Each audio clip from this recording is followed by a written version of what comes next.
السلام علیکم ویورز، آپ کی دعائیں قبول نہیں ہوتی، پھر آپ اس دعا سے مانگنا شروع کریں جو دعا ہر صورت قبول ہوتی ہے اور فوراً ہوتی ہے۔ آپ دعا میں ہدایت مانگنا شروع کریں۔ ہدایت ایسی چیز ہے جس کے لیے مانگی گئی دعا رد ہو ہی نہیں سکتی۔ کہتے ہیں ہدایت کی دعا کرتا ہی وہ ہے جس کی قبول ہونی ہو۔ آپ ہدایت کی دعا کرنا شروع کریں۔ کچھ وقت بعد آپ محسوس کریں گے کہ یہ جو آپ کو لگتا ہے کہ آپ کی دعائیں قبول نہیں ہو رہی ہیں، وہ کتنا غلط لگتا ہے۔ آپ کو حکمت کا معاملہ سمجھ میں آنے لگے گا۔ آپ اپنی دوسری دعاؤں میں مستقل مزاج ہو جائیں گے۔ دل میں وسوسے نہیں آئیں گے۔ آپ کو دعا مانگنے کا سلیقہ بھی آئے گا۔ آپ کے دل کو ٹھہراؤ بھی نصیب ہوگا۔ آپ تسلی پا جائیں گے۔ یہ وہم کہ میری دعائیں قبول نہیں ہوتی مٹنے لگے گا۔ اس کی جگہ یقین، الیقین پیدا ہوگا۔ ہدایت کی دعا مانگیں، بہت مانگیں، سچے دل سے مانگیں۔ آپ بہت کچھ نہیں، سب کچھ پا جائیں گے کہ اللہ کا وعدہ ہے جس نے ہدایت پالی اس نے سب کچھ پا لیا۔ انشاءاللہ آپ بھی سب کچھ پا جائیں گے۔ مشکل آئے یا کوئی تکلیف ملے، تھوڑا سا اپنی سوچ کو بدل کر دیکھیں، اپنے عمل کو نکھارنے کی کوشش کریں۔ یہ جو کچھ آپ کی زندگی میں چل رہا ہے، یہ شکل بدل بدل کر چلتا رہے گا۔ آج یہ حالات ہیں، کل دوسرے ہوں گے۔ آج ایک نے دل دکھایا، کل 3 دکھائیں گے۔ آج یہ مشکل ہے، کل دوسری ہوگی۔ تکلیف، مشکل اور مصیبت کی صرف شکل بدلتی ہے، ورنہ یہ زندگی میں سائے کی طرح ساتھ ساتھ چلتی ہے۔ انہیں تسلیم کریں، ان سے فائٹ کریں۔ گرمیوں میں ہم سیکھ جاتے ہیں کہ گرمی سے کیسے بچنا ہے، سردیوں میں سردی سے۔ طوفان کتنا ہی شدید ہو، انسان اس سے نپٹ لیتا ہے۔ میں نے اللہ کو پہچانا، ارادوں کے ٹوٹ جانے، نیتوں کے بدل جانے اور ہمتوں کے پست ہو جانے سے۔ اس فرمان کی وصیت میں کہنا چاہوں گی کہ چیزوں کی شناخت اپنی ضد سے ہوتی ہے۔ ہماری کوشش، ہمارا ارادہ اور ہماری ہمت ہمارا بھرم ہوتے ہیں، مگر اس بھرم کا ٹوٹنا ہمیں یہ احساس دلاتا ہے کہ کوئی ہے جو ہم پر برتری رکھتا ہے اور ہمارے ارادے اور نیت کو بدل سکتا ہے اور ہماری ہمت کو پست کر سکتا ہے۔ کوئی ہے جو ہم سے بھی زیادہ چاہتا ہے۔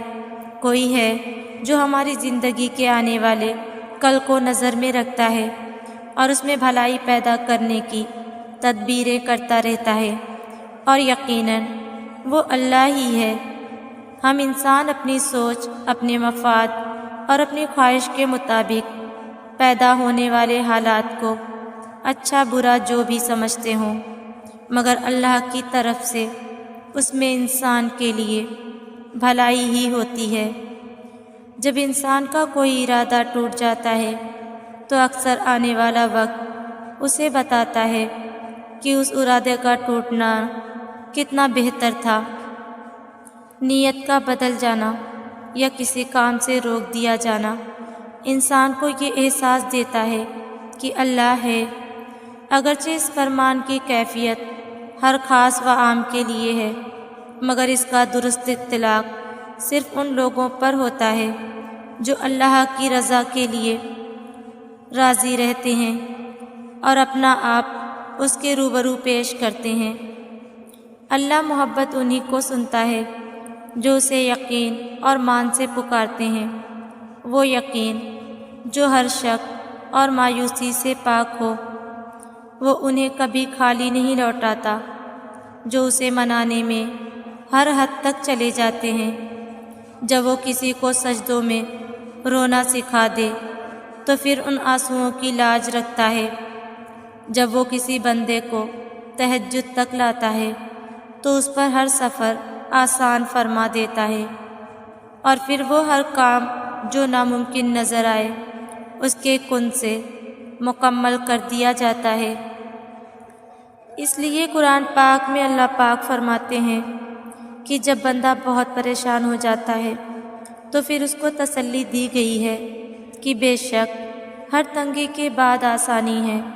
اللہ رب العزت کے سامنے ایسے گڑ گڑا کر مانگے کہ اللہ پاک آپ کے آنسوؤں کو دیکھ کر فوراً عطا کر دے۔ حضرت ایوب علیہ السلام کو اتنی بڑی بیماری میں اتنے عرصے کے بعد جب صحت عطا کی گئی تو اللہ پاک نے پہلے سے بھی زیادہ نعمتیں ان کو عطا کی۔ تو ہم نے بھی ہر حال میں اسباب کو اختیار کرتے ہوئے صرف اللہ پاک کی رحمت کی طرف توجہ کرنی ہے۔ انشاءاللہ اللہ پاک سب کے کام بنائیں گے۔ دعا سب کر سکتی ہے، بس اس یقین کے ساتھ مانگنا کہ جو مانگ رہے ہو وہ دنیا کے لیے اور تمہارے لیے ناممکن ہے، مگر جس سے مانگ رہے ہو وہ علی کل شیء قدیر ہے، جو اس پورے نظام شمسی کو چلا رہا ہے، جو رات اور دن کو بدل رہا ہے، جو تمہارے جسم میں ایک نظام کے تحت خون کو گردش کروا رہا ہے، جو آج تک تمہیں ہر بار سنبھالتا آیا ہے۔ وہ رب یہ دعا بھی قبول کر لے گا۔ اس سے جب بھی مانگو، جیسے بھی مانگو، وہ سنتا ہے۔